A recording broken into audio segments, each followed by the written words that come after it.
जो हम लोग पढ़ेंगे बेटे वो है this is characteristics of the charge, some common characteristics of the charge. Characteristics बोलिए प्रॉपर्टी, वो क्या है? तो देखिए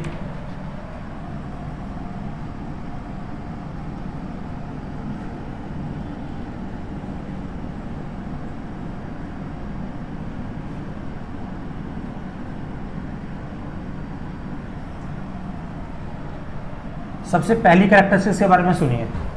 सबसे पहली कैरेक्टरिस्टिक्स है बेटे कि जो चार्ज होते हैं there are two type of the charges.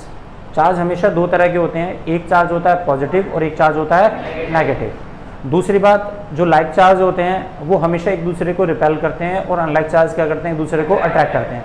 Like charge मतलब अगर मेरे पास दो पॉजिटिव चार्ज हैं तो वो हमेशा एक दूसरे को रिपेल करेंगे, दो नेगेटिव चार्ज हैं वो भी एक दूसरे को रिपेल करेंगे। लेकिन मेरे पास कोई अपोजिट चार्ज है, एक पॉजिटिव चार्ज है और एक नेगेटिव चार्ज है, वो हमेशा एक दूसरे को क्या करेंगे, अट्रैक्ट। और जिस फिनोमिना से अट्रैक्ट करेंगे this is called electric field, वो मैं आपको बाद में बताऊंगा जब हम इलेक्ट्रिक फील्ड लाइन्स के बारे में पढ़ेंगे। तो इलेक्ट्रिक फील्ड की हेल्प से हम ये देखेंगे कि दो पॉजिटिव चार्ज या दो नेगेटिव चार्ज एक दूसरे को रिपेल करेंगे, लेकिन एक पॉजिटिव एक नेगेटिव को क्या करेगा, अपनी तरफ अट्रैक्ट करेगा। लेकिन बेसिक प्रॉपर्टी ये बनी कि दो चार्ज दो तरह के होंगे, एक पॉजिटिव चार्ज होगा और एक नेगेटिव चार्ज। नंबर दूसरा, एक जैसे चार्ज जो होंगे वो हमेशा एक दूसरे को रिपेल करेंगे और अपोजिट नेचर वाले चार्ज एक दूसरे को हमेशा अट्रैक्ट करेंगे। नंबर तीसरी कैरेक्टरिस्टिक्स ये जो आप लोगों को याद करनी है कि नेचर में किसी भी बॉडी के पास अगर चार्ज है तो हम बोलेंगे उस बॉडी में इलेक्ट्रिफिकेशन है। क्या है? तो कैरिंग ए चार्ज, अगर कोई बॉडी चार्ज कैरी कर रही है the terms to be use this is an electrification.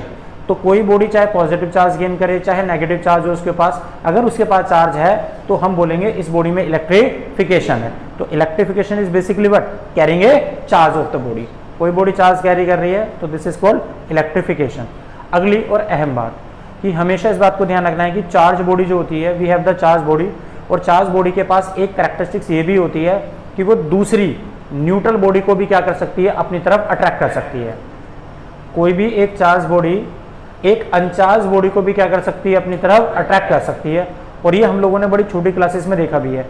जब हम क्या करते थे कि ड्राई हेयर के साथ स्केल को रब करते थे तो हम ये देखते थे कि इस जो स्केल है उसके ऊपर चार्ज डेवलप हो जाता है। लेकिन जो हमारे कागज के छोटे छोटे बिट्स पड़े होते थे, टुकड़े पड़े होते थे, या थर्मोकोल के छोटे छोटे बाउट्स पड़े होते थे, जब हम स्केल को रब करते हैं उन छोटे छोटे कागज के टुकड़ों के पास लेके जाते हैं तो हम देखते हैं कि ये स्केल वो जो कागज के टुकड़े जिनके पास का नेट चार्ज कितना है, 0 है, उन्हें क्या करता है, अपनी तरफ अट्रैक्ट कर लेता है। तो इसका मतलब ये हुआ कि जो चार्ज बॉडी होती है बेटे उसके पास एक कैरेक्टरिस्टिक्स ये भी होती है कि वो अनचार्ज मटेरियल को अनचार्ज बॉडी को भी अपनी तरफ अट्रैक्ट कर सकती है। और जिस फिनोमिना से अट्रैक्ट करती है वो आज हम पढ़ेंगे, दिस इज कॉल्ड क्या, इलेक्ट्रोस्टैटिक इंडक्शन। इलेक्ट्रोस्टैटिक इंडक्शन के फिनोमिना से एक चार्ज बॉडी एक अनचार्ज बॉडी को भी अपनी तरफ अट्रैक्ट कर सकती है। तो एक बात तो समझ में आई कि जो चार्ज बॉडी होती है वो दो काम कर सकती है। पहला तो वो अपोजिट चार्ज को भी अपनी तरफ अट्रैक्ट कर सकती है और एक न्यूट्रल बॉडी को भी अपनी तरफ अट्रैक्ट कर सकती है। तो हम ये देखकर नहीं बता सकते, एक अट्रैक्शन को खाली देखकर हम ये नहीं बता सकते कि किसी बॉडी पे चार्ज है या नहीं है। अगर मेरे पास ये एक बॉडी है और ये बॉडी को मैं एक बॉडी के पास लेकर जाता हूं तो मैं देखता हूं ये से अपनी तरफ अट्रैक्ट कर लेता है, तो क्या मैं श्योर हूं कि इस बॉडी पे चार्ज है? नहीं, क्योंकि अट्रैक्शन तो अनचार्ज बॉडी के बीच में भी होता है और यस न्यूट्रल बॉडी के बीच में भी होता है। अनचार्ज बॉडी के बीच में या न्यूट्रल बॉडी के बीच में भी होता है और अपोजिट चार्ज बॉडी के बीच में भी होता है।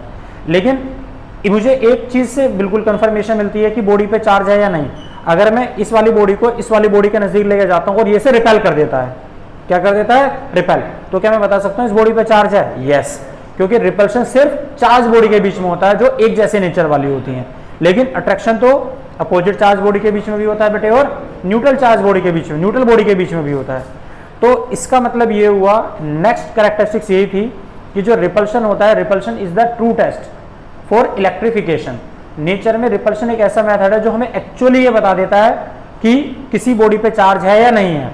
जैसे कि ये मेरे पास फिर से एक ये बॉडी थी, इस बॉडी को मैं, ये वाली चार्ज बॉडी है, इस वाली बॉडी को मैं इस वाली बॉडी के नजदीक लेके गया और मुझे पता लगाना है कि ये बॉडी चार्ज है या नहीं है।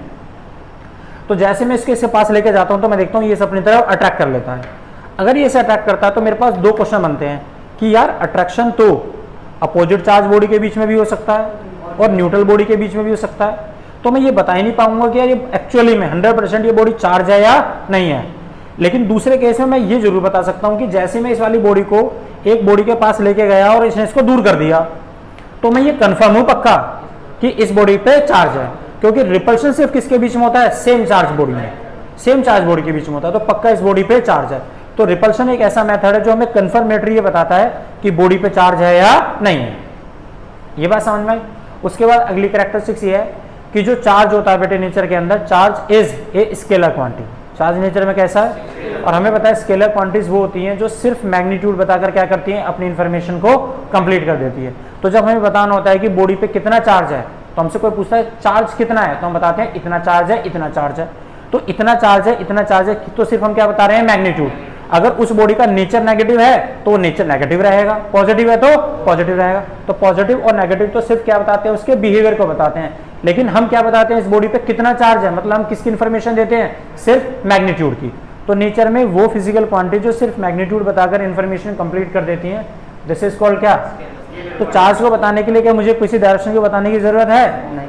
तो इसलिए चार्ज नेचर में कैसी क्वांटिटी है, स्केलर है। सिर्फ मैग्नीट्यूड बताइए, मुझे बताना है कि इस बॉडी पर नेगेटिव चार्ज तो था, लेकिन कितना चार्ज है। किसी ने पूछा इस बॉडी पे कितना चार्ज है, बता देता हूँ इतना चार्ज है। सिर्फ मैंने बताया, मैग्नीट्यूड बताया, मेरा इन्फॉर्मेशन कंप्लीट। तो सिर्फ मैग्नीट्यूड बताकर जो कि हम इन्फॉर्मेशन कंप्लीट कर रहे हैं, that is why we call this is a scalar quantity. इसके बाद नेक्स्ट कैरेक्टरिस्टिक्स ये है, और जो बहुत इंपॉर्टेंट कैरेक्टरिस्टिक्स है, कि जब भी हम किसी एक चार्ज बॉडी को, ध्यान से सुनना मेरी बात को, जब भी हम किसी एक चार्ज बॉडी को अर्थ के साथ कनेक्ट करते हैं, तो हम देखते हैं वो बॉडी डिस्चार्ज हो जाती है। क्या हो जाती है, तो when a charge body is connected to earth it became discharge. वो मैं आपको भी करके दिखाता हूँ। तो हमने छोटी छोटी जो कैरेक्टरिस्टिक्स बनाई है, एक बार मैं लिख देता हूँ। सबसे पहली कैरेक्टरिस्टिक्स है, चार्ज कितने टाइप के होते हैं, चार्जेस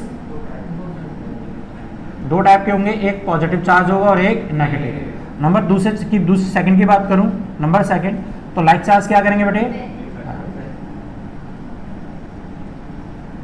रिपेल करेंगे, और अनलाइक चार्ज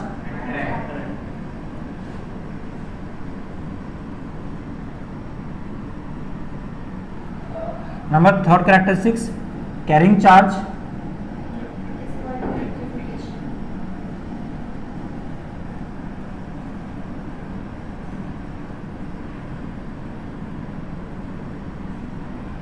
नंबर फोर्थ, जो चार्ज बॉडी होती है, चार्ज बॉडी कैन अट्रैक्ट किसे, uncharged body.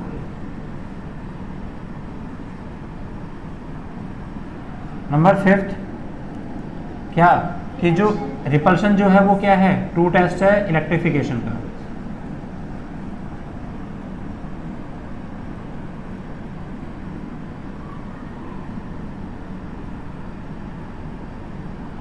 Number six, charge कैसी क्वांटिटी है, स्केलर।